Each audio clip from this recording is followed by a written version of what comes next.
prayed at the bed of my mother as she prayed for relief in vain. For the prayer lines that night were all jammed up tight. There was a game at Notre Dame. The priest, he came for a visit. She asked when her prayer would go through.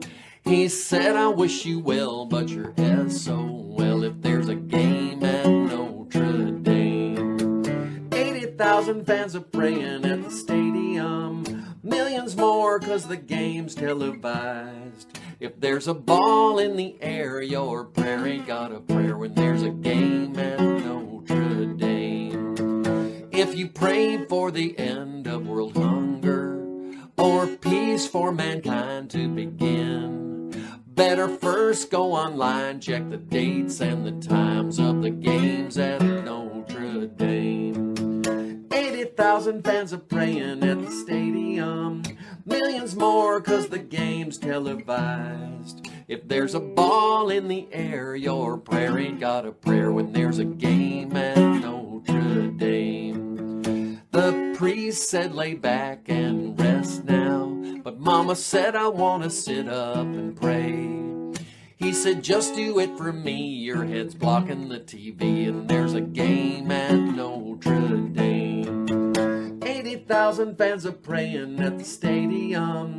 Millions more cause the game's televised. If there's a ball in the air, your prayer ain't got a prayer when there's a game at Notre Dame. Even the Pope gave up trying to get Jesus on the line when there's a game at Notre Dame.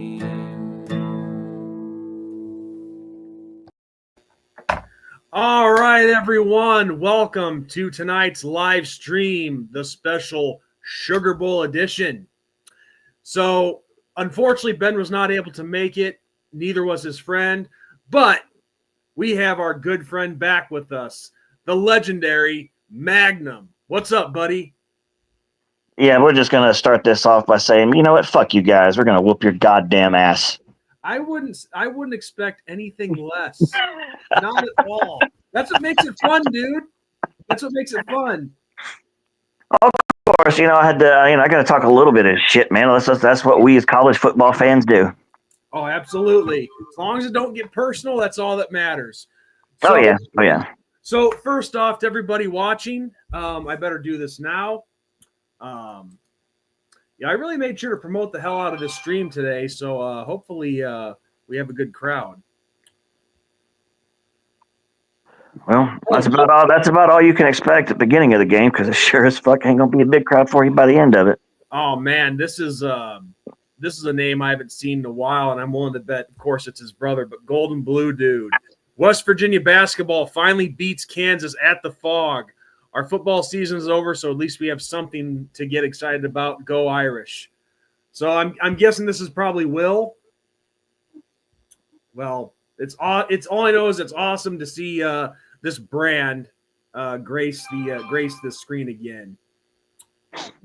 Well, I'm not familiar with your guest. I'm not a regular viewer, and I'm not familiar with a lot of your viewers. I shouldn't say guest. I'm not, because I am familiar with a lot of your guests, but actual viewers, I'm not really familiar with. Well, you see, Will, his brother Chris used to run this channel, and unfortunately, Chris passed away.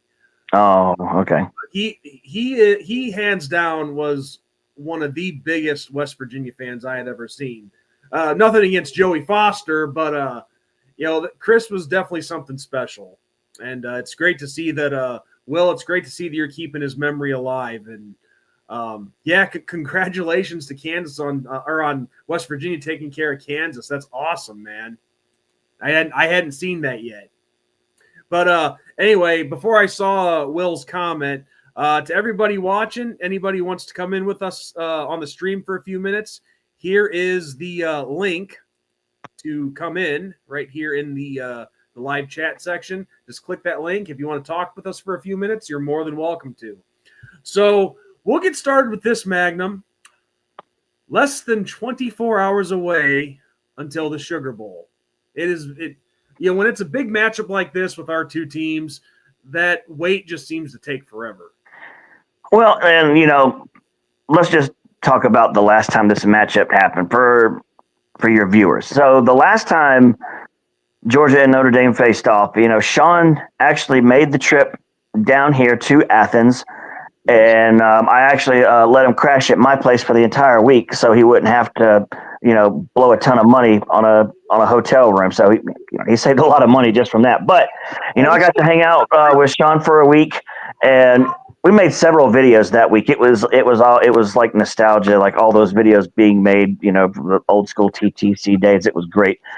And, it culminated in us watching the game in Athens together, and it was a really close game, and that's the one thing about this matchup is they've only played each other 3 times. And all 3 times, the final score, it's been very close. Georgia is 3-0 against Notre Dame. However, in those 3 wins, the combined margin of victory is 14 points. I don't know if people know that. So they've all been great games. Like, there has not been a single blowout between Georgia and Notre Dame. They've been great games. And I fully expect to see another one tomorrow night. I really do. Well, of course, Magnum, I don't know if you saw the official preview that Ben and I did last night for the Sugar Bowl, but of course, you know me, I'm never going to pick against my team. Always going to pick the Irish. I just break down how we need to do it. But everybody knows I'm pretty much a homer. But of course, I get what I predict and what actually happens on the field are 2 different things. But I definitely predicted this to be a 1-score game, and I said Notre Dame 28, Georgia 20 if we come out on top. I think it'll be a 1 possession game as well, regardless of who wins. I do think it'll be a 1 possession game. And honestly, and I've told this to a lot of different people, I'm actually more confident now with Gunnar Stockton at quarterback than I would be with Carson. Look, we've all watched Carson all year long. We know what we're going to get from him. In the first half of a lot of these football games this year, our offense has been horrific. I mean, fucking ass. And it was just like that in the SEC championship game. We only scored 3 points. And Gunnar Stockton comes in the second half, and he leads us to 19 points. Like, it was a clear difference. And the guys seemed to rally behind, Gunnar Stockton. And I think that's kind of what's going to, happen against Notre Dame tomorrow night. I believe that the guys are going to play well, and I think we'll win. But I'm with you. I think it'll be a 1-score game. Well, and I'm glad you brought him up because I was definitely going to jump into that and talking about Gunnar Stockton. And it really does seem like a lot of the Georgia fan base is really hyped with him, and they see a lot of potential in him to be the next big thing down there. Yeah. Well, he broke, this is the guy. Listen, this is the guy that broke Trevor Lawrence and Deshaun Watson's Georgia State records in high school. So there was a lot of hype surrounding Gunnar Stockton coming out of high school. And he's been sitting for a couple years. So he's very familiar, with the offense. He brings something different to the table, and it's something that I feel in today's college football you got to have, and that's motherfucking legs. Carson was, he wasn't exactly a sitting duck, but his mobility was very, very, very limited. It was a night and day from what you got with Carson and Stetson Bennett. Stetson Bennett always made something out of nothing. The guy was 2022. He had 10 rushing touchdowns. Okay, all right, that's crazy. Stetson could make it happen with his legs. Carson could not do that. And in today's college football, you got to have a guy that can make plays with his legs behind center. You got to. And Gunnar is that. And I feel that's a big reason why we beat Texas in that SEC championship game. Gunnar Stockton is a motherfucking baller. The balls it took for him to run head up with that Texas linebacker to get that first down. Like, that run won us the game. I don't give a fuck what people said. That run from Gunnar Stockton won us the football game. Yes, Carson came in and handed the ball off for one play because Gunnar's helmet came off, but that run sealed the deal. Gunnar, that told me everything I needed to know about Gunnar Stockton. Well, with it being official that Carson Beck is out for the year and he's already declared for the draft anyway, it is officially the Gunnar Stockton show at the University of Georgia. And, that play that you're talking about, I remember going back and watching that, and yeah, it takes some balls for a guy to do that, especially one that really hasn't seen a lot of time on the field yet. And well, listen, nothing against what he did in high school, but you and I both know, Magnum, that the college level is so much different than high school. We've mentioned that numerous times before. Oh yeah. This kid he put on display the kind of balls that he has. I mean, the thing, let's put ourselves in that situation. Okay, Gunnar Stockton was not even, thinking about playing in the SEC championship game, and here he is, no real playing time at all this year whatsoever, and he's suddenly, thrust into the SEC championship game. Like, okay, Gunnar, this is your time. Go get it done. Just imagine what's going through his mind, when he realizes he's going to have to play this entire second half. And he's going to have to be the guy that leads this team to victory. Like, I can only imagine the pressure that was on him. I can't even fathom it. But regardless, the way he played that second half, and I mean, I know he threw that bad interception. I mean, I can't really fault him for that. I mean, like I said, he didn't even expect to play. It was his first real game action in a conference championship game. But other than that one mistake, he looked amazing. He looked amazing that second half. And, I feel that that's exactly what he needed. Let's go back. 2017, there was a guy by the name of Jake Fromm, got his very first start against who, Sean? It wasn't us, was it? Yes, it was Notre Dame. I thought he had a start before that. No, his very first start was against Notre Dame in 2017. Okay. And how ironic is Gunnar Stockton's first start is going to be against Notre Dame. Like, that is fucking wild to me, man. It's like Notre Dame seems to catch us switching quarterbacks. Well, and I'll tell you this, even in 2017 with Jake Fromm, he still had to earn it against us. It was no easy task. No. Oh no, hell no. He had to earn it. That was that 2017 game. That motherfucker right there. That was a good ass game right there. That was definitely one to remember. It's just ironic that, here it is again, 2024, and Notre Dame is going to be facing a Georgia quarterback getting his first start. That's just it 2 times in less than 10 years, and we don't even play each other every year. That's fucking wild to me, dude. There must be some weird alignment with the planets or something. I mean, how does that happen? I don't fucking know, dude. It's just something I thought about. It's wild. I'm just hoping the outcome can be the same. First, gonna get in his first start. Hopefully, he could, get a win under his belt. Forgive me if I say I don't. Well, of course. I know you say, you're gonna think of otherwise. It's all good. But I'm just hoping that he does, come out and get us the win. And what a story it would be, dude. Like, not just Notre Dame. Like, what if Gunnar Stockton does take Georgia to the national championship? Like, what a fucking story that's going to be. I agree. If that were to happen, absolutely. There's no doubt about that. A guy who has seen very limited action in his first 2 years with the Bulldogs. Yeah, very limited action. All he's really got is mop-up duty time. He has no meaningful playing time. Yeah, except the SEC second half of the SEC championship game. Yeah, but of course, this is his first official start. Yeah, and this is all him. All him. Yeah. He gets a chance to face another very very tough defense. And the crazy thing, as you know, with our defense, we're doing this with a lot of key guys out. Speaking of that, I read something where you guys have another, like, one of your superstar defensive tackles that got hurt, that he's not going to be playing.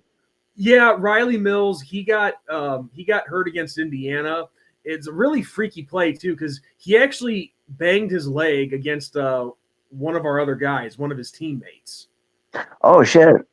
Yeah, because he was going down and his leg swung around, and I can't remember if it hit his teammate's leg or just what, but he hit one of his other teammates by mistake. His leg swung around, hit his teammate, and I don't know exactly what it did, but it was one of those freak injuries. Yeah. Well, I do know, me being a fan of Georgia, I know how devastating injuries like that can be on your defense, dude, because that was, from what I read, that guy was pretty much your what does it say, your run stopper, your motherfucker among motherfuckers, basically. He was pretty, I'm not familiar with all your guys on defense, obviously, but from what I read, he was a badass. And being without your badass on defense, that can change the complexion. I mean, it really can. Like, I can't tell you how many times where it's like once we've lost a guy on defense, my first reaction is like, oh my fucking God, because I just know how valuable that particular person is. Well, Riley Mills, he has definitely been a big impact player for us this year, without question. But the guy that's stepping in for him, Gabe Rubio, he's another journeyman veteran, very talented. So it's just, that when it happens, you have to have that mentality of next man up. You got to have that mentality. However, how many times have I said this, Sean? Your starters are your starters for a reason. Yes, I agree. And you would love for your backups to come in and play just as well. And sometimes it does happen like that. But more times than not, there is that drop off. There can be, of course. There's no. I'm not questioning that one bit. I mean, I'm not going to say that losing Riley Mills doesn't hurt us. It does, because he's an excellent pass rusher. Great, great at what he does. I mean, I don't have his stats up in front of me right now, but he's been a big difference maker on that defensive line for us. So I'd be stupid to say that this doesn't make a difference. Of course it does. You just got to scheme around it. And Kirby, that's one thing I love about Kirby. Kirby is a master of doing things like that. If something drastically changes with his team, he can scheme around that. He can kind of hide that vulnerability. And I guess we'll see if Marcus Freeman can make some adjustments and maybe do something a little differently. It can be done. There's ways to do it. It's just can it be done effectively type deal? Because let's be honest. Like, Georgia's going to be the toughest team that Notre Dame has faced all year. To this point, and this is a different offensive line, and it's definitely going to be a different running attack now, because now, in the past, defenses, they didn't respect Carson's ability to run. They could pin their ears back and just pay attention to the running backs. Now, you're going to have to respect Gunner. You're going to have to account for him as a guy that can run the football. I mean, you'd have to be stupid not to. Look what he did against Texas. And at the same time, you got to now prepare for the running backs as well. So there's some differences going on here that could be the difference. Will it be? I don't know. Well, and also essentially all you have on Gunner is one half of football. Yeah, there's not much film on him at all. And and honestly, I'm not sure if this was done purposely or not, but if you noticed in that second half, there really wasn't any deep shots taken by Gunner. Now, I don't know if they didn't trust. I don't know if Bobo didn't trust Gunner or whatever to do that, or whether it was done on purpose for possibly the next game. I don't fucking know. I'm not in there. I'm not on that sideline. I don't fucking know. But I mean, you're right. There really is no film on Gunner. I mean, he basically he threw a couple I think 8, 9, 10-yard passes at most was his, longest, but he ran the ball effectively. Other than that, you have nothing. So it will be kind of difficult. Yeah, because look, we were looking at his stats last night from that game, from the one half that he played in, and nothing. I'm not downplaying him. His numbers weren't the sexiest, like 12 to 16, 72 yards, and then he had the one interception. So I think what the coach could have been doing is, look, despite the balls that Gunner has and how tough he is and what we've seen so far, you still want to make sure he's comfortable, because that was his first bit of significant playing time, and he was being relied upon in a very big situation, conference championship. So I think the coach was doing what's the coordinator's name? Mike Bobo.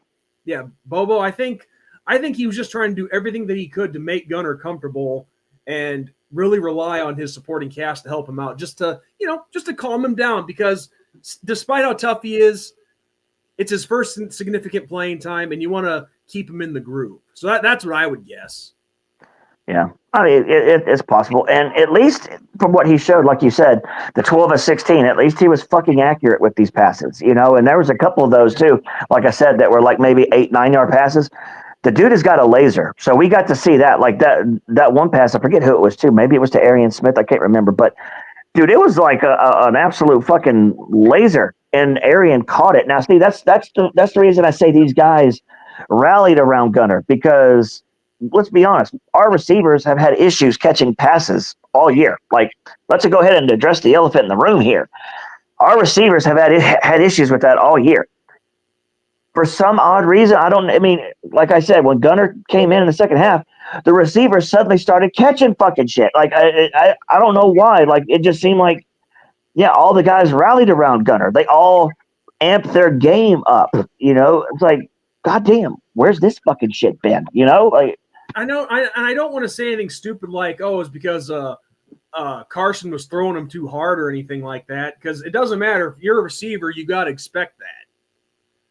Okay, so I don't know how true this is because I'm not in the locker room or whatever. I don't know, but there's a rumor floating around that the guys just didn't really like playing with Carson. I don't know if it was because of his NIL deal that I don't know if they thought that Carson was kind of a me first person. I don't know, but that was just a rumor going around that the guys didn't really like playing for Carson. And when Gunner went in, Jalen Walker said he had no doubt that Gunner was going to take over and do his thing. Basically, like the guys seemed to really respect Gunner and wanted to play for him. Like I don't know if that rumor is true with Carson. I don't know, but all I can say is what I saw on the field was those guys played a lot better when Gunner was the quarterback compared to when Carson was. That's the only thing I can say for sure. You certainly wouldn't want to think that receivers are dropping passes on purpose or anything. No, it's just I don't think they were all mentally in the game. That's what I think.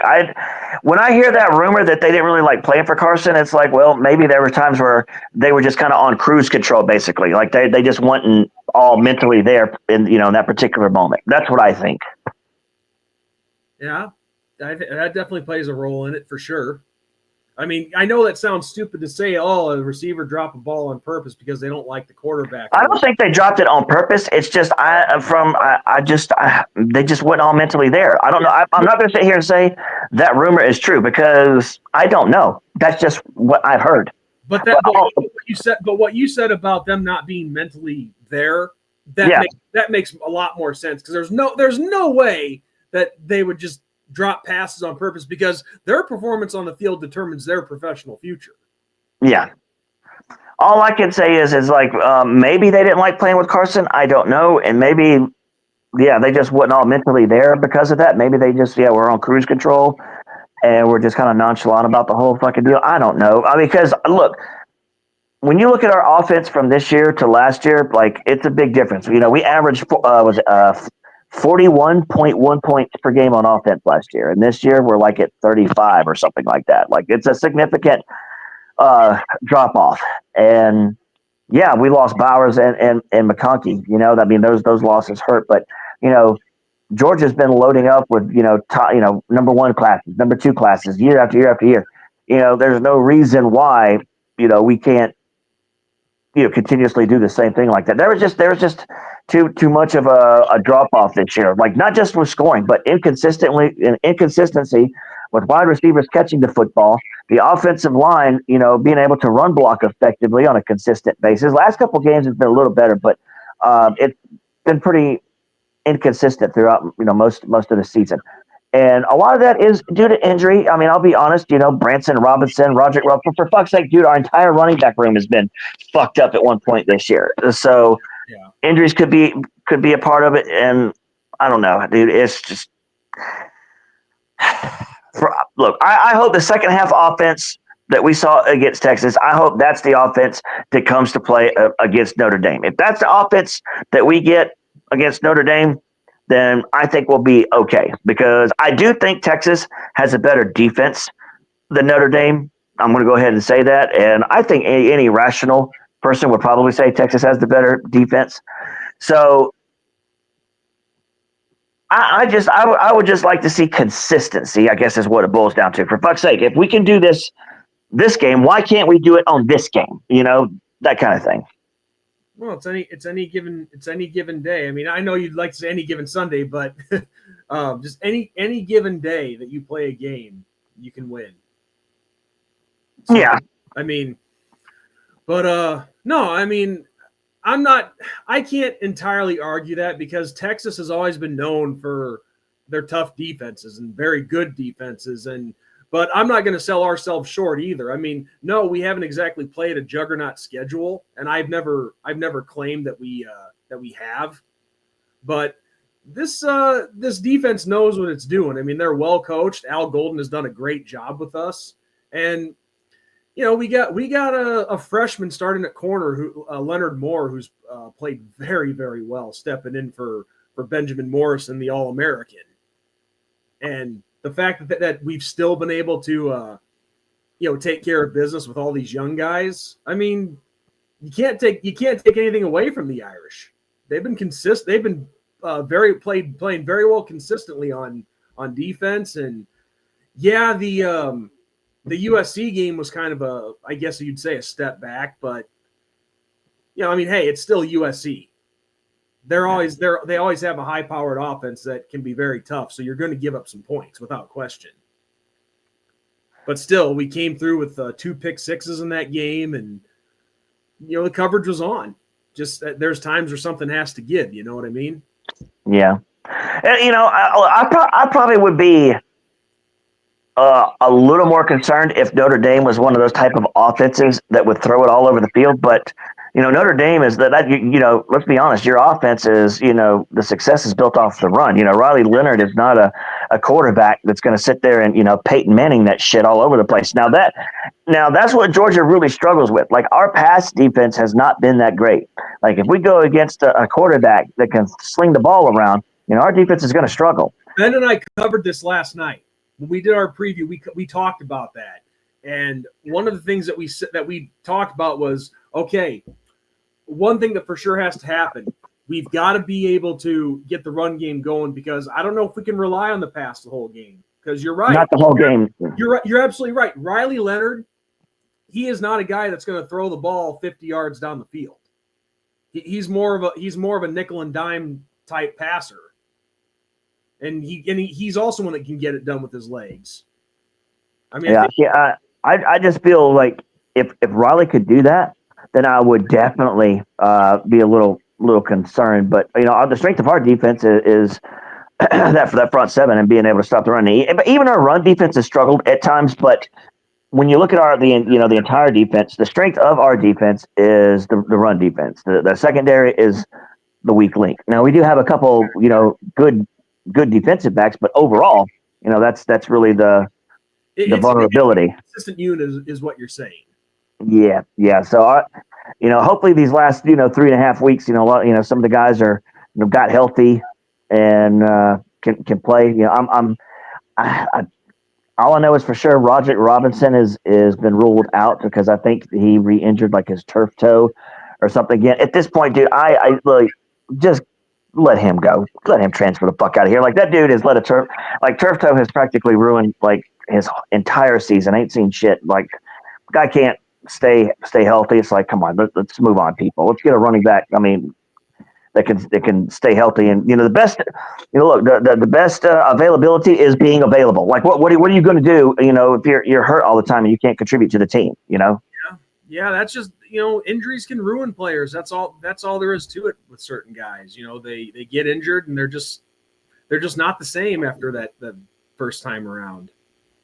Yeah, and that just seems to be a big problem with us this year. Like, a lot of our guys are just glass, dude. And oh my God, that gets so fucking annoying. It's like, my God, like, you just can't catch a break with this shit. Well, I'll tell you one thing when it comes to strategy in this game, and I know this is something that anybody could say, but this game in particular tomorrow night, this is where it truly is the key. You got to win the trenches.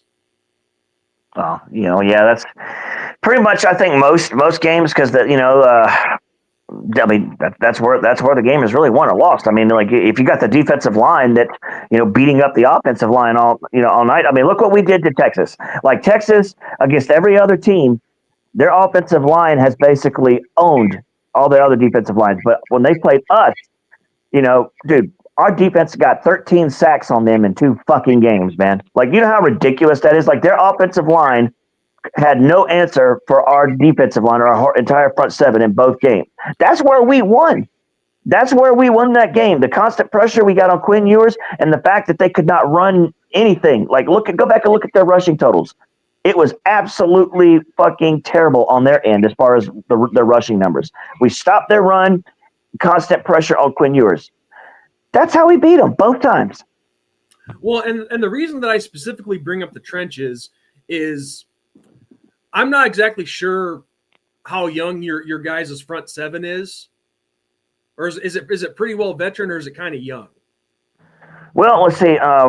Brinson is definitely a senior. Stackhouse is a senior. I think Michael Williams is a junior, I believe, or redshirt sophomore, somewhere in there. Let me think. God, I gotta think about that. Samal Mondin, he's a senior, I believe. Let's see. CJ Allen, I think he's a sophomore. I think we do. So I'll say is I guess it's a mix, but we do have a lot of seniors. I do know that just by thinking of names, and we do have some guys that are pretty experienced as well. Because the reason that I bring that up is because our offensive line is pretty damn young.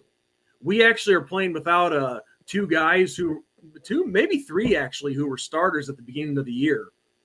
And so far with the backups, I guess you'd say, this unit, as young as they are, have gelled together very well this season for us. Oh shit, I forgot the Jalen Walker. I think he's a junior, but the year he's had this year after winning the Butkus Award, I'm almost certain he's probably going to declare for the draft. So I'm just looking at it like this is probably going to be his last year. But yeah, I forgot Jalen Walker. So yeah, overall, dude, I would say our front seven is mostly like veteran. Yeah. So that's where this is a very intriguing matchup for me, is seeing our offensive line going up against your guys' front seven. With as young as our offensive line is and how well they've been playing, it's going to be interesting to see how they do against hands down probably the best front seven we've seen all year. Texas A&M wasn't bad, but no, Texas A&M's defense is not bad. It's their offense that's their Achilles heel, dude. Like their offense has let them down a lot. Like the fact, look at A&M. Like their defense actually did really well against Texas. Their offense couldn't score a single fucking touchdown, dude. Like Texas A&M, if they got an offense together, they would probably be pretty dangerous. So we got Larry here saying Buckeyes would smash either one of you bum teams. Well, Larry, there's the link to get in. Come and talk to us. Yeah, you know what? Hearing this from Ohio State fans year in and year out never ceases to amaze me. Like, come on, dude. Like, Ohio State has a fucking terrible ass reputation against SEC teams. What are they? 3-14 in bowl games? Dude, get the fuck out of here. Oh, I just want to see if this guy wants to come in and talk with us. Something tells me. Look. Okay, so the thing is, it's like Ohio State has a horrible fucking history against the SEC. Yes, they beat Tennessee. Congratulations. That doesn't mean you would fucking walk through all the other SEC teams. This is Tennessee's first ever playoff appearance. We consistently beat the ever living fuck out of Tennessee every year for 8 straight years. You think I'm impressed when another team beats them when we do it on a consistent basis? Fuck no. Kick rocks. Well, and of course, I can't really talk because if you want to go back all the way to to the early 90s when we were playing those Ohio State teams with Eddie George. Okay, yeah, and even two Fiesta Bowls we played them in. I can't really say much because even if it was close, a loss is a loss, and I'm not delusional to that. But the last couple times we played the Buckeyes, it's not like they've come in and steamrolled us. No, look. If I'm a Buckeye fan, the last thing I'm doing right now is running my fucking mouth because I got a head coach that has kind of gained the reputation of choking on the biggest fucking stage. Like, what the fuck has Ryan Day won? What the fuck have y'all done? Not a goddamn thing. Don't get me fucking, to get me fucking going. Well, if we get you going, that makes the stream good. Yeah, I got more respect for Notre Dame, for God's sakes. Look. Happy New Year, Carnivorous. Oh yeah, Nice to Happy have New you. Year. Happy New Year. Well, technically, we still got a little ways to go before that, but yeah, go ahead. Happy New Year. Important message for everybody watching. Now, just because Larry here is a big mouth, that doesn't mean that I want anything bad to happen. So everybody who goes out tonight, hitting up the bar, be safe, get the designated driver and all that stuff. Get home safely. Yeah, don't want nobody, no drinking and driving. So just because I think Larry has a big mouth doesn't mean that I want anything bad to happen to him. So everybody stay safe. And then let's see. He's just commented again. Yeah, Ryan Day is a choke artist. No one in Columbus likes him. Okay, so he admits Ryan Day is a choke artist, but sitting here, it thinks that he's just that Ohio State would smash like any team out there. Like, yeah. Like, what sense does that make? I don't know. Look, I get it. Look, we lived with that stigma for the longest fucking time. Mark Rick held that title over his head forever. We'd have good seasons every fucking year, but Mark Rick always seemed to lose a game he shouldn't or choke at the most inopportune moment. That's what we all have in common here. You, me, and Larry. That is what we all have in common. We've all had a head coach who really couldn't win the big ones. I mean, that was Brian Kelly for us.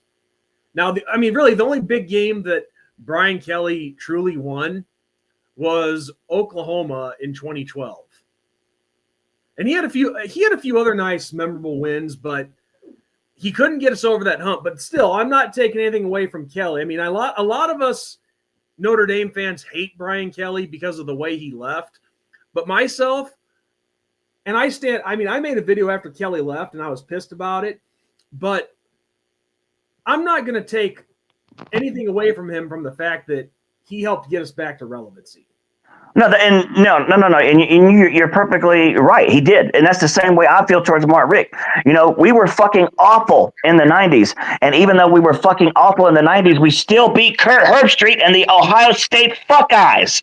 But anyway, that's the same thing we got in common. It's like Mark Rick got us back to relevance. He won 2 SEC championships within his first 5 seasons, I believe. And we hadn't won an SEC championship in 20 years prior to that. So he got us back to relevance. He couldn't get us, over that hump, to win the big one. But that's what Mark Rick did for us. So I will always respect Rick for that. Well, and also, I can't believe I forgot about this one. Yeah, Eric is right. I completely forgot about beating number 1 Clemson in 2020. And I know what people are going to say when I bring that up. Oh, well, it was because you guys are facing DJ Uiagalelei and not Trevor Lawrence. Well, let me tell you guys something. In that game, DJ put up actually better numbers than Trevor Lawrence. So it was a still hard-fought game. We earned the victory. We earned the right to say that we beat number 1. So just spare me with all that stuff. And to be fair, Clemson during those days, like that, I would say, 16 through 2020, like Clemson was a juggernaut. I know people love to give Clemson shit or whatever, and yes, since then they've fallen slapped the fuck off. Like their window has closed, like shut. But during those days, Clemson was still a motherfucker, despite the quarterback situation. I mean, those guys were. I mean, let's be honest here. Clemson was a motherfucking powerhouse during those days. Let's just keep things honest. I know people talk shit, but let's keep things in perspective. Let's be honest here. Yeah. Mayhem Matthew, he's a fellow Bulldog fan of yours. He says y'all are going to have to lose. What do you mean?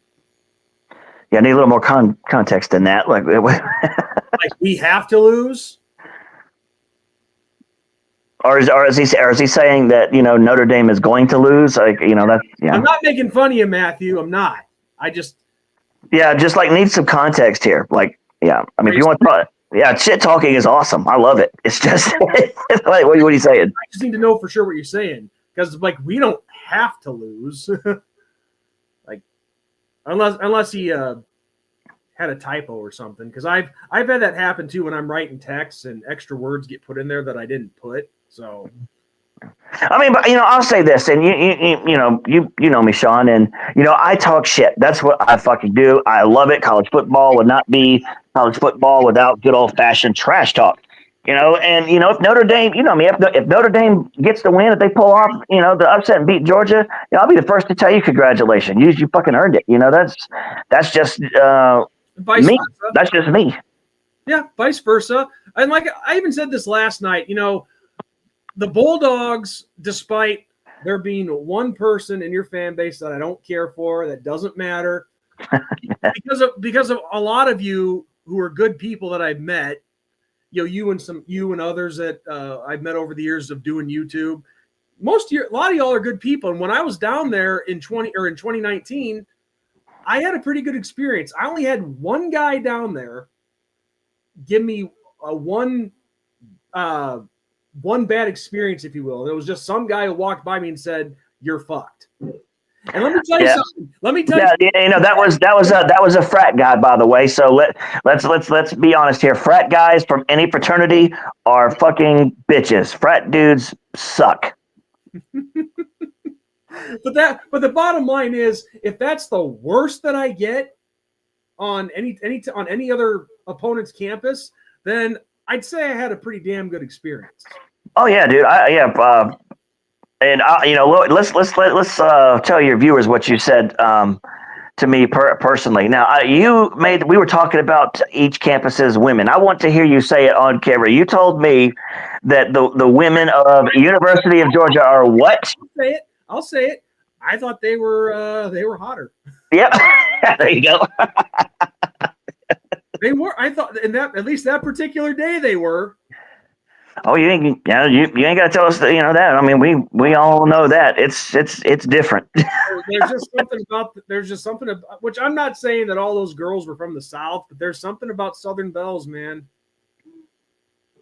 Something about Southern Belles is like, whoo. Well, here, I guess you'll say here they don't hide the fact. Let's put it like that. They're not shy about it. They will show it. I guess that's the best way to describe it. I mean, put it this way: the only legs that I like don't necessarily come in a bucket of chicken. Oh, come on, that was okay. So come on, that was funny. It was. I'll give you that. I was just about to say, okay, let's moving on. Oh, come on, I guarantee all these guys are liking it.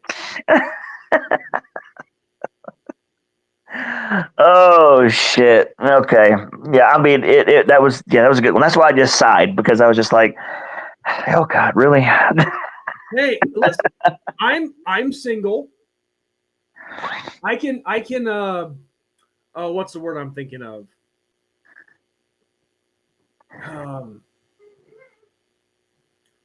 You can your brain can work overtime and not feel guilty. Let's put it like that. I can lust all day long. Oh, okay. Okay. I'm a single man. I can lust all day long. Don't be mad at me because you can't. No, I am a married man, so yes, I can't go around doing shit like that. Can't do it. And I'm pretty sure you guys don't have an open relationship. Oh, fuck no. Hell no. I don't share either. Yeah, I can't do that. Anyway, I don't want to try to make things too awkward here, but no, going back to the game tomorrow night. So yeah, the trenches matchup is going to be a big key thing. And that's going to be one of my favorite matchups to watch, is how our young line, goes up against your guys' front seven. But yeah, going back. Well, let me add something to that real quick. And I think one of the keys for us on defense is we need to keep you guys into third and long situations as much as possible, simply because like I said, we've covered this, your passing game, not the best in the world. Riley Leonard is not a quarterback that can throw it all over the place. If we could keep Notre Dame behind the chains, like third and long, I think we'll be in a pretty good position. But, third and shorts, we probably could struggle, because Notre Dame can run the ball pretty effectively. So I think the key for us defensively, obviously, pressure and keep them into third and long situations, and I think that's how we win. Well, and we do have a 1-2 punch combo, and Jeremiah Love, who is our leading rusher, and then but right behind him is Jadarian Price, who's just a beast. He's like he's basically like Audric Estime 2.0. So our running game's pretty damn good. But you're right as far as passing goes, because I think really the best passer on the team right now, in my opinion, because I'd have to say Angeli because, well, be quite honest, I haven't seen much of Kenny Minchie passing the ball, but I have seen Angeli throw, and he can definitely pass a lot better than Riley Leonard can. But to get the passing game going, I think with Riley Leonard, Freeman and Mike Denbrock, our offensive coordinator, they just got to keep it simple for him. Nickel and dime down the field, man. Get that short passing going, open up the run game, and well, see, that's the thing. The nickel and dime, I don't think that. I mean, it would work at times. Obviously, you'd make some plays, but I don't think that's how you beat Georgia because you have to. If you want to have success on Georgia, you got to be able to test their secondary. You got to at least show that you're going to go long. Test the safeties because if you're just doing, let's just say 5-6 yard passes for the most part, let's be honest here. Kirby is a defensive genius. He's going to adjust to that very quickly and take that shit away. Now, and if Riley can't test the defense deep, you may be in a pickle. Well, the thing is, Riley, he has shown at different times that he can throw deep. But it's just there's also been times where he throws deep and, well, it's not pretty. So all I'm saying is I'm not expecting him to heave up, 50-yard passes. I'm going to be honest with you. I think he's going to need to attempt a few. He has to show the defense that he's willing to do it multiple times. You've got to keep those, corners and safeties on their heels because if Riley's doing nothing but, these little intermediate passes, 5-6 yards, and then you run the ball, the safeties and corners are going to, they're going to start to pin their ears back. Well, and the thing is, too, at various different times this season, our receivers don't always get the best separation. So you are going to have to mix it up. Absolutely. I couldn't agree more there. But this is me just trying to get in the mind of Marcus Freeman and what he potentially could do, what he could call against the Bulldogs. And really, I don't know. It's all just pure speculation on my part. Yeah, for all we know, he could come out and right off the bat, he could throw a fucking bomb, just immediately test the secondary. And quite frankly, I wouldn't think that's a bad idea. I wouldn't mind if that's what, Georgia did. If Mike Boa told Gunner, hey, let's call this play right here. Let's test these safeties out immediately. Sometimes that's a good thing. That lets that defense know right then, right there, hey, y'all better keep your motherfucking eyes open. John Dowse says Notre Dame 35, Georgia 21. Yeah, that's not happening. Yeah, I'm not predicting that either. I'd like it if it was a 2-score game, but I'm not anticipating that. No, and see, the thing is, look, I think we can win, absolutely. I just don't think it's going to be by a lot. No. And when you're looking at the teams who are really battle tested this year, Georgia, by far, is probably the most battle tested of any team in the country. They have 4 wins against the current playoff teams right now. Nobody else has that. To think this is playoff football, and Kirby gets his guys prepared when the lights shine brightest. Yeah. And to think that we were in the playoffs, we may lose the game. We may lose it. But I guarantee you it's not going to be by a fucking blowout like that. No. Fuck no. The only way that I would see that I could see us beating you guys by 2 or 3 scores is if you guys had some serious injuries to some key positions. Yeah, and we really don't have any serious key injuries like that. I'm just saying that's the only way that I could see that happening. Yeah, I'll agree. If we had some catastrophic, that's what I'm getting at. That's what I'm getting at. So it's likely not gonna happen. So, and yeah. I certainly don't wish it to happen. Real quick, once again, if we got about 10-15 minutes left for what we're going tonight. Here once again, here's a link to get into the stream and talk with us. So if you want to do it, you better do it now because, like I said, 10 to 15 minutes left. Now, Magnum, something. Shit, I lost my train of thought. But there's something I wanted to ask you about. But now I forgot what it was. Damn it. I hate when that shit happens, man. Well, that's called getting old. You know, something you got. Oh my God! All right, hold on just a second. I'm almost done. Okay, and you got something coming out your nose. Hold on just a second, Sean. Hold on. Let's clean that nose up real quick. Hold on.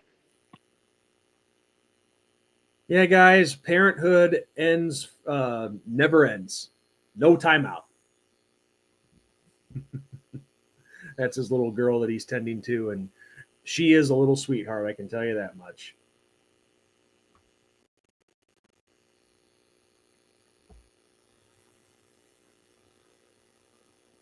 Okay, sorry about that. I thought of what it was.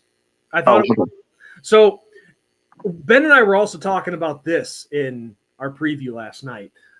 So what would you say, Magnum, to anybody who questions Georgia on well, you guys have had a couple of close encounters this year. I mean, obviously the most recent with Georgia Tech, then there was early on in the season with Kentucky.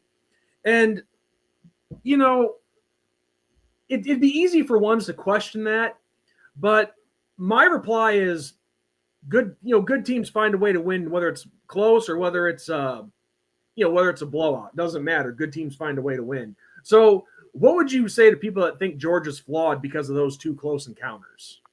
Oh, that's easy, Sean. Let's go to 2022. Somebody want to remind me of the Georgia Kent State score that year? What was it, like 3 points? No, I mean we won by 17, but they scored quite a bit. But forget that game. What was the Georgia Missouri score that year? I think that was 17-10 or something like that. It was very close. Like, we actually took the lead for the first time, like, late in the fourth quarter and won that game. We had a lot of struggles in 2022 is what I'm getting at. Even in Kentucky, we won by 10. I think it was 16-6. Well, somebody want to tell me what Georgia did in 2022? Went all the way. Exactly. So who gives a fuck? But yeah, that's always driven me crazy too. Like I'll like when we were making a run in 2020, I think it was when we made a run in 2018. We had a close call with Vanderbilt that year, and that stuff, games like that drive me so crazy because people think, oh well, you're obviously not a good team if you're having a hard time with lesser opponents and they're giving you a run for your money. I don't mean shit. It's the same thing. That happened to Clemson in 2018. Like, they barely pulled off that win against North Carolina. And North Carolina? I mean, that was a game that Clemson should have literally beat the ever living shit out of them. But what did Clemson do that year? Oh, that's right. They went on and won the national championship. It doesn't motherfucking matter that if you have a struggle or two or three throughout the year. If you win your football games, you get to the playoffs, and you win those games, guess what? You're fucking national champions. It don't fucking matter. I mean, look, you have to be an absolute fucking retard to talk about, like, Georgia and their struggles after what they did in 22. Like, we had a lot of struggles in 22. And they went on to win the national championship.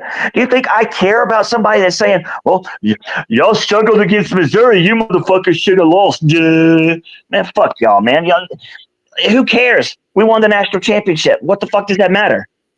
Well, and something that I think people forget about this with these teams like, Kentucky, Vanderbilt, whoever, even if they're programs that aren't good as a whole, these are still next level athletes that you're playing against. They're no slouch. Look, if you go back to like the past several years, whenever Georgia goes to play Kentucky and Lexington, UGA does not do well in Lexington. You can go back and look and just look at their track record in Lexington. When Kentucky comes to Athens, we beat the holy fuck out of them. But for some odd reason, when we go to Lexington, we struggle. Now, we've won a lot. We beat Kentucky for, 15, 16 years in a row? I mean, we've won all those games, but we've looked like ass when we play in Lexington for the most part. And look, people have to understand. road games in the SEC, and people can like bat their eyes or whatever. I don't give a fuck. When you play road games in the SEC, look at our atmospheres. Look at how stupid our fans are. It's fucking different. And even if you win a road game, even if it's ugly as fuck, who gives a shit? You won the fucking game, and you inch closer to your goal. Like, do you think, like I said, I'm not going to look back and think like, oh my God, we only beat Kent State 39-22. Those bums scored 22 points. I don't give a fuck. Like, we won the national championship. What does that matter? Well, in 39-21, that's still a 3-score game. But like the thing is, a lot of people were saying Kent State shouldn't have scored that many points on us. And Kent State is a bad football team. Let's be honest. Kent State is a very bad football team, and they scored 22 points on us. So a lot of people were thinking we were done because our defense looked like ass that day. Well, we went on to win the national championship. So who cares? Who fucking cares? What does that game matter now? Well, it's like so many fans have this mindset where, you're an elite team, but if you don't win by 50 every single game, then you must suck. I swear, man, sometimes fans ruin the game. Yeah, dude, like you're not going to win every game by blowout. And that's why, these people on social media are fucking retarded. Like you see all these people, they start posting scores before the first quarter is even motherfucking over. Like, are y'all stupid? Do y'all realize that anything can happen in the next 3 quarters? And more times than not, guess what? You end up looking fucking retarded when you do that. Like, why would you start posting scores before the first quarter even ends? Like, I hate people and websites or these Facebook pages that do that. Like, y'all are setting yourself up to be made to look like a fucking clown. Well, first of all, you're a clown if you do that anyway. But you're going to look like even more of a clown when that other team comes back and wins the fucking game. Well, I'll tell you one thing, in the ReliaQuest Bowl today, everybody was, it was, Michigan held on and won, but, everybody was so sure that game was over after that first quarter, but, I got to give the Crimson Tide credit. They made a comeback at it. Fuck Alabama. I know. Those motherfuckers like that. That's a 4-loss team, and all those sons of bitches and all these motherfucking talking heads that were clamoring for them to get into fucking playoffs, saying that they deserved it over SMU or fucking Indiana. Look. It was just proven that they made the right choice. Alabama is now a 4-loss fucking football team. They lost to a bad Michigan team. Fuck Alabama. And guess what? Worse is on the way. Nick Saban is no longer there. Saban's players are still there. Now wait a couple more years when Kalen DeBoer starts getting his fucking rejects in there. You bums are going to fall off even more. Fuck Alabama and fuck Tuscaloosa. I'm sorry, Sean. You already know how I am with those dicks. I knew that as soon as I mentioned Alabama, out came the flames. Like, I absolutely cannot fucking stand the Gumps, dude. I fucking hate those assholes. I've made it clear on your previous shows that I'm not one of these like SEC rah motherfuckers. No, all these sons of bitches can lose every motherfucking game they play. I don't give a shit. I hope every last one of them gets their asses whipped. And you heard me, Sean. Like when Ohio State and Tennessee played, I think you saw it on my Facebook. I picked Ohio State to beat Tennessee. Like, I hope the fucking SEC gets their asses murked off the fucking field. Like, fuck all these other clowns except Georgia. That's like, I ain't one of these SEC homers. I'm all about my motherfucking team. That's exactly it. And even if Notre Dame were to ever join a conference, well, let's just say it's the ACC, since if that happened, we're under contract to them. I'm not going to be this guy who cheers for every other team in the conference just because we're a part of that conference. I'm Notre Dame and Notre Dame only. So these people who are all about we have to cheer for these other teams because they're in our conference. To hell we do. Yeah. Yeah, dude, I've never understood that. But, at the same time, I'm not stupid. I mean, I know, like I was talking about earlier, the road games in the SEC, it's different. It really is. I mean, it's tough to go on the road here. But at the same time, I don't like the rest of the SEC. Like, I hope they all get their fucking asses whooped in bowl games. Like, I can't tell you how many times I've told this to people. Like, we caught, I've told you this. Dude, all the years, we caught shit every fucking like even when we first started the TTC, all the shit Georgia fans were catching. Well, we choked this. Oh, you guys lost this game when you should have had. For years, these motherfuckers have clowned us, and now that we started winning national championships, they want to ride our coattails. No, fuck every last one of those motherfuckers. We don't want you riding our coattails. Fuck the rest of you SEC pricks. Y'all ain't shit to us. Fuck y'all. We don't want you. Real quick, Mike Biederman score prediction tomorrow night: Notre Dame 24, Georgia 17. Well, that's a little more of a realistic prediction than a 35-21. I mean, that's a closer game right there. So if we do lose, I feel that score could potentially be more likely. Without question, it's going to be a war tomorrow night. It's going to be a hard-fought game, and myself, I can't speak for everybody else. I can only speak for me and me only. But I would feel stupid if I predicted the score like 42-21 or something like that. Yeah. No. I mean, I know the opponent well enough, and I know how tough they are. In this case, it's you guys in Georgia, and I know how tough Georgia's been. They've won 2 out of the last 3 national championships, and there's a reason that's happened. Is because they're a damn good football team. Yeah, if I'm like I was thinking about it, and my score prediction would be 27-23. I think Georgia wins 27-23, and I think Gunner is the difference maker. Like his legs being able to make plays, like that's just I can't stress how important that's going to be, dude. Like I really think that's going to be the difference. And whether or not we have the ball last and Gunner gets that crucial, first down or 2 to where we could run out the clock, like that's what I mean. Like Gunner's legs, I think are going to be the difference. Like I really think that's going to be of key importance. I don't know if anybody's really, looking at that, but I think it's going to be huge. One of the things I told Ben last night was we have got to do everything that we can to make Gunner uncomfortable. Because I think, look, I'm not saying that he's not tough, but he's young. He's making the first start of his career, and he is only human. All these guys are only human. But I do think if our front 7 is able to get penetration and make him uncomfortable, that's going to be a huge difference as well. Yeah, anytime you can get pressure on a quarterback on a consistent basis, you can make them uneasy in the pocket, and you can make them, rush passes before they're ready, and throw bad passes that could be picked off. I mean, all of that, is part of it. So affecting the quarterback, it's huge in every game. That's really like that's the same thing we should be doing to Riley Leonard. Let's keep bring the pressure nonstop like we did on Quinn Ewers. Let's keep our linebackers and our defensive linemen in their fucking backfield all night, and let's make him uncomfortable. Like hello, like that's how you win a football game. Yeah, you know what else is going to be a key? And you and I actually talked about this the night when Notre Dame played Army in Yankee Stadium, the kicking game. Now our kicker, I don't know why I'm Jeter, Mitch Jeter. I almost said Schrader, but he was there the year before. Mitch Jeter, he's had a rough year kicking the ball. Granted, he's been hurt, which has been the cause of it, of his god-awful numbers. Now he had a nice performance in the first round against Indiana. I mean, he was 2 of 3, and the one that he missed was because it was blocked.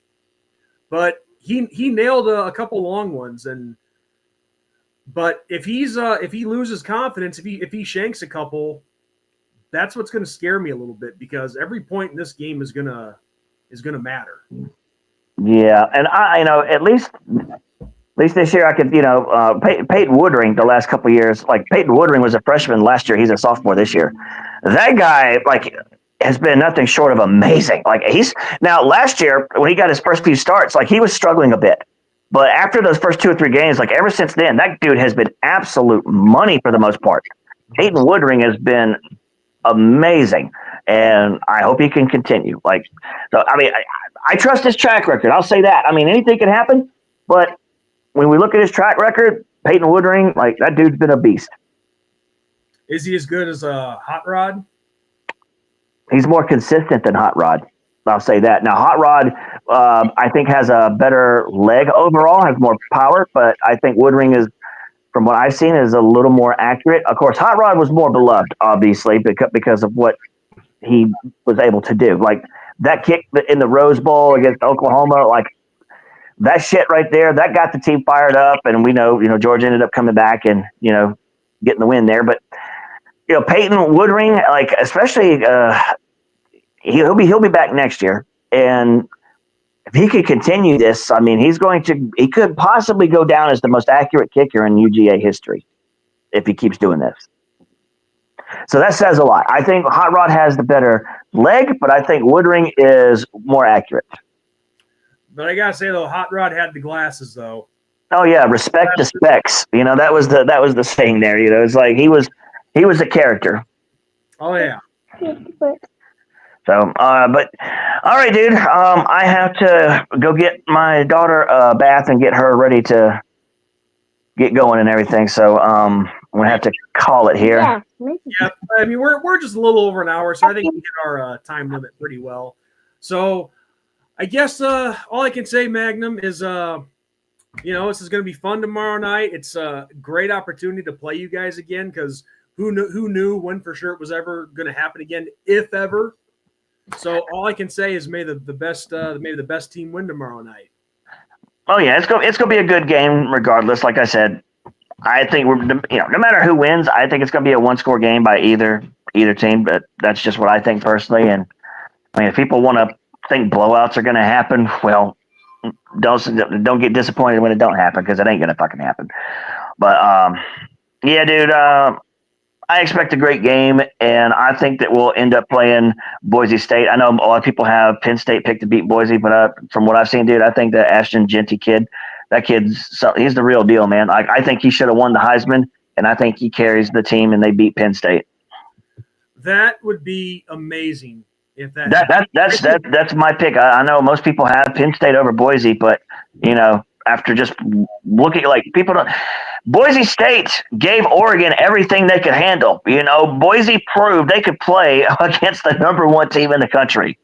And so they are not just some garbage putz team that sneaked into the playoffs. No, those guys are good. Well, they're coming to South Bend next year.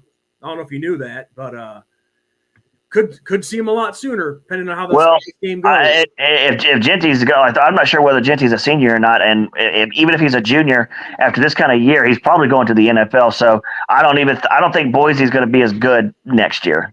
Yeah. Well, and something I wanted to say real quick before you go about Penn State. We talked about Ryan Day earlier. You know who else is in that category? Franklin. Yep, James Franklin is another one of those guys that just absolutely sucks when the lights are brightest. That dude, what is he now? Like what, 2-14? Something like that against top 5 teams. Yeah. Like every year they have an opportunity to prove themselves against Ohio State or Michigan, and this year in the Big Ten championship game, Oregon. Every motherfucking year they fail on an epic scale. Like I don't want to hear shit about Penn State. I really fucking don't. Like the last time they won a conference title was 2016. And even then, like they're not one of the teams that are, year in and year out winning their conference. No, the Penn State is the Ole Miss of the fucking SEC. They'll win some, good games. They'll outscore a lot of teams, but when it matters most, they will never get it done. Yeah, they make some noise, but then eventually the volume gets turned off. Yeah. Look, Penn State is one of those joke teams. Like I don't want to hear shit from. Well, a couple hours, we'll find out. If Penn State somehow, if Georgia ends up playing Penn State, that's a game. I think Georgia's going to beat the absolute shit out of them. Like I think the game would be closer. Let's say if Georgia played Boise, I think Boise would give us a better game than Penn State. That's a safe bet. I can see it. I've watched Boise, and look, those guys are the real fucking deal. Like the way they look. Genty what was it, 192 yards against Oregon, the number 1 team in the country. Yeah, if Genty can do that against the top competition, that tells me every fucking thing I need to know. Yeah, And of course, if you're a G5 team, who better than to have a chip on their shoulder? Yeah, I that's why I really feel Genty got robbed of the fucking Heisman. That dude absolutely deserved the fucking Heisman. Like Travis Hunter in no way deserved that fucking Heisman. That is absolutely highway fucking robbery. I will say Hunter is a talented player. He's a talented player, but you're right, Genty, he's the workhorse of a whole team. Yeah, without Genty, Boise State maybe wins 6 games. Like that look. Look, Genty is Boise State, man. Like, I don't think anybody's going to debate this. Like, Genty is Boise State. Like, you want to talk about the MVP of a fucking team? Well, there you go. You know, Travis Hunter was not even a top wide receiver, he was not a top 5 wide receiver or a top 5 defensive back, and somehow he fucking wins the Heisman. I don't give a shit if he was playing both ways. He wasn't the best. I don't give a fuck how many snaps he played. He was not the best at either of his positions. Genty was. Well, it's just all media and hype. You know, it's. Oh yeah, just because of fucking Dion. Like just because like he played under Dion. Like I fucking hate the talking heads and I fucking hate the media and I hate most fucking fans because they're fucking stupid. I know it's stuff like this that makes the Heisman Trophy worthless. Honestly. And dude, we even said that a couple years ago when Caleb Williams got it. All that shit. Like, look, any man that wants to paint their fucking nails, first of all, I got no respect for. And then when you fucking say fuck Utah on it, really? You want to give the Heisman Trophy to somebody like that? That does not exemplify what the Heisman means. Read the Heisman fucking the mission statement. That is not a Heisman winner. And I'm forced to cheer for him now because he's on the Bears. Well, yeah, I feel sorry for you, dude. I really do in that aspect. I got to get behind the man. What kind of fan would I be if I didn't? Yeah, dude. I don't know what to tell you on that one, but that one's on you. That's another video for another time. But look, I understand you got to go. I just wanted to get your quick thoughts on Franklin there. But like I said, dude, may the best team win tomorrow night, regardless. If it's me, I'll congratulate you, and I'm sure you would for me as well. Oh yeah. If you know Notre Dame ends up getting the win, oh fuck yeah, dude. I'll be the first to tell you congratulations. I mean, we went through this game twice before, and you congratulated me both times after Georgia won. So I'll do the same if the latter happens. Yeah, it's just too bad we don't get to see someone get toilet water splashed on their leg. So.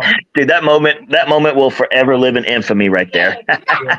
I'll tell that story another time, guys. But I'm sure most of you probably heard it already. So, but all right, this is what we're going to call it. Magnum, thank you for coming on tonight, and hopefully the next time you're on, it's with Ben here as well.